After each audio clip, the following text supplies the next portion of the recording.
জাহান্নাম দেখবা, সুম্মা লা তারাবুন্নাহা আইনাল ইয়াকিন, নিশ্চিত চোখে জাহান্নাম দেখবা।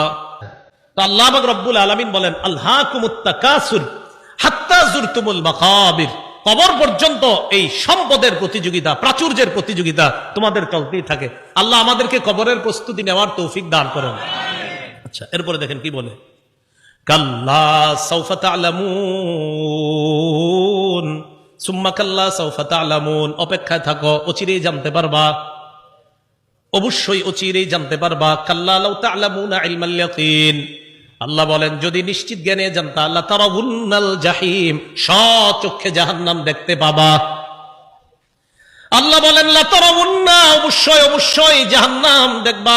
সুম্মা লা তারাউন্নাহা আইনাল ইয়াকিন, নিশ্চিত চোখে জাহান্নাম দেখবা। এরপর আল্লাহ বলেন সুম্মা লা তুসআলুন্না ইয়াউমা ইযিন আনিন নাঈম, এরপর তোমাদেরকে নিয়ামত সম্পর্কে জিজ্ঞাসা করা হবে। আল্লাহ বলেন অবশ্যই অবশ্যই তোমাদেরকে প্রতিটা নিয়ামতের কথা জিজ্ঞাসা করা হবে। আঙ্গুল, চোখ, কান, নাক, হাত, পা, প্রত্যেকটা অঙ্গের ব্যাপারে জিজ্ঞাসা করা হবে।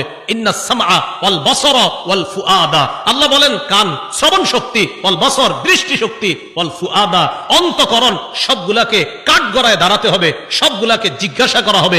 এগুলার ব্যাপারে তোমাকে কাঠগড়ায় দাঁড়াতে হবে, তোমাকে জিজ্ঞাসা করা হবে সঠিকভাবে এগুলা খরচ করছো কিনা। এবার একটা হাদিস শুনেন, বলেন তো নেয়ামতের ব্যাপারে জিজ্ঞাসা করা হবে কিনা? আজকে রাতে ভাত খাইছে, খাবার, রাতের খাবার কারা কারা খাইছেন হাত তোলেন।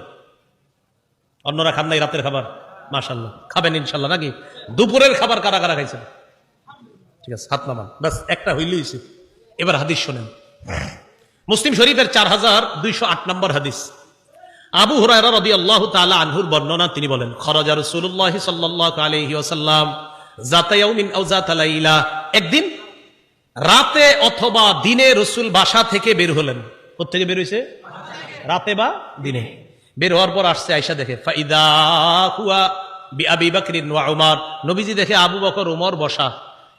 আবু হুরায়রা রাদিয়াল্লাহু তাআলা আনহু বলেন নবীজি বাসা থেকে বের হয়েছে, বের হয়ে দেখে আবু বকর ওমরও বসা।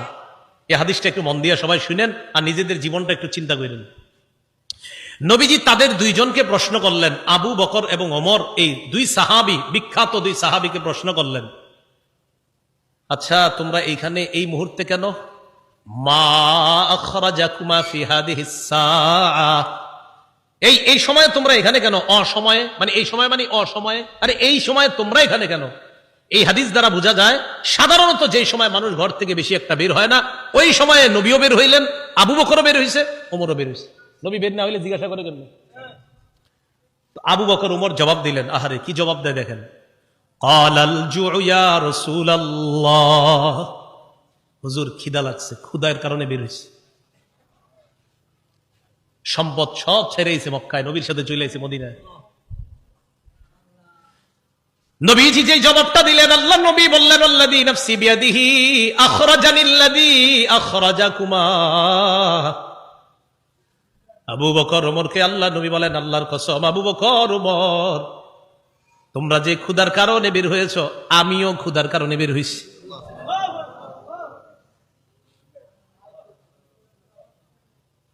আমি যখন এটা পড়ছি, বিশ্বাস করেন কি দেখেন, দুই সাহাবীর আগে বলছে কেন বের হইছো? হুজুর ক্ষুধা। নবীজি কয় আমিও তো ক্ষুধায় বের হইছি। কওমু, চলো আমার সাথে চলো। তো কামু মা, দুই সাহাবী আল্লাহ নবীর সাথে চললেন। ফাতা রাজুলাম মিনাল আনসার, এক আনসারী সাহাবীর বাড়িতে গেলেন।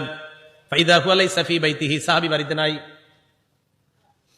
রাআতহুল মারআ, ঘর থেকে আনসারীর বিবি দেখা ফেলছে, সর্বনাশ, আমাদের বাসায় এই তিনজনকে, আল্লাহু আকবার, মহিলা চিনে ফেলছে। ভিতর থেকে বলতেছে মারহাবা, স্বাগতম স্বাগতম।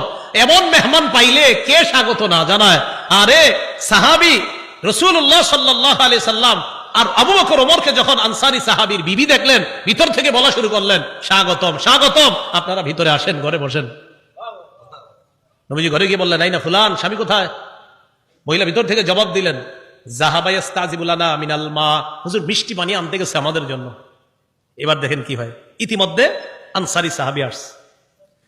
আসার পর সাহাবী দেখে বাসায় নবীজি, আবু বকর ওমর। আচ্ছা একটু ভাবেন তো মনে মনে, ওই যুগে যদি আপনি হইতেন আর যদি বাড়িতে গিয়ে দেখতেন হঠাৎ নবীজি আর আবু বকর ওমর আপনার ঘরে,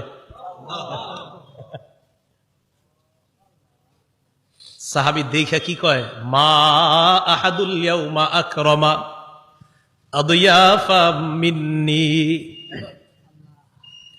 সাহাবী কয়, আজকে আমার চাইতে শ্রেষ্ঠ মেহমান, আজকে আমি যে শ্রেষ্ঠ মেহমানদেরকে পাইছি, আমার চাইতে শ্রেষ্ঠ ভাগ্যবান আর শ্রেষ্ঠ মেজবান আর কেউ নাই।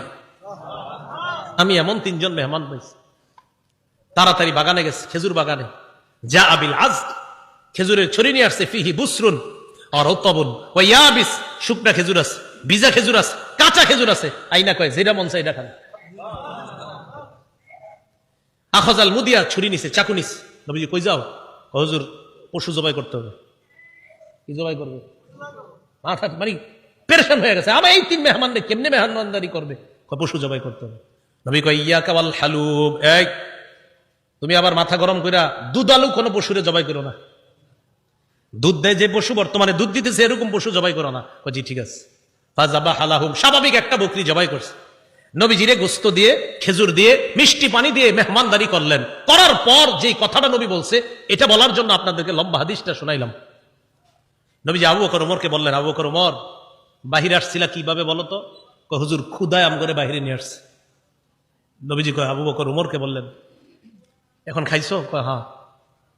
নবীজি বললেন, লাতুস আলুদনা আন হাদা ইয়াউমাল কিয়ামাহ, এই যে খানাগুলা খাইছো না, পেট ভরছো না, এই ব্যাপারেও কিয়ামতের ময়দানে আল্লাহর কাছে জবাবদিহিতা করতে হবে। অবশ্যই অবশ্যই তোমাদেরকে এই ব্যাপারে জিজ্ঞাসা করা হবে। এই খানা খেয়ে আল্লাহর ইবাদত করছো কিনা? এই খানা খেয়ে তুমি সঠিকভাবে চলছো কিনা? আল্লাহ তোমারে খাওয়াইছে, খাওয়ানোর পর আল্লাহর হুকুম তুমি পালন করছো কিনা? এই ব্যাপারে জিজ্ঞাসা করা হবে। বুঝাইতে চাইলাম, এই সূরা তাকাসুরের শেষে কি বলতেছে দেখেন। প্রথম দিকে বললেন সম্পদের কারণে আমারে ভুলা যাও, এরপরে বললেন কবরকে স্মরণ করো, শেষের দিকে বললেন এই নিয়ামতের ব্যাপারে জিজ্ঞাসা করব, কিন্তু এত এত সম্পদ দিলাম মনে করবো না এমনি ছেড়ে দিব, আমি আল্লাহ, আমি সব জিজ্ঞাসা করব। এই সূরা থেকে প্রধান 3টা আমাদের শিক্ষা। 1 নাম্বার, সম্পদের প্রতিযোগিতা করা নিষেধ।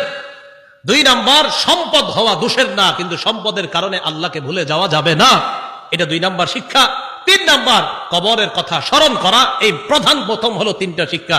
শেষের দিকে আরেকটা, কবরে আরেকটা তোমার জগৎ, ওই জগতে তোমাকে নিয়ামত সম্পর্কে জিজ্ঞাসা করা হবে। কিয়ামতের ময়দানে তোমাকে 5 প্রশ্ন করার আগে তোমার পা 2টা সামান্য সময়ের জন্য নড়বে না। এই 5 প্রশ্ন করার জন্য আল্লাহর কাছে প্রত্যেককে দাঁড়াতে হবে। এর মধ্যে একটা হলো সম্পদ কোত্থেকে আনছো আর কোথায় ব্যয় করছো, এই কথা আল্লাহর কাছে জবাবদিহিতা করতে হবে। আল্লাহ পাক রব্বুল আলামিন আমাদের সকলকে কবরের প্রস্তুতি নিয়ে দুনিয়া থেকে যেন আমরা যেতে পারি, আল্লাহ তৌফিক দান করেন।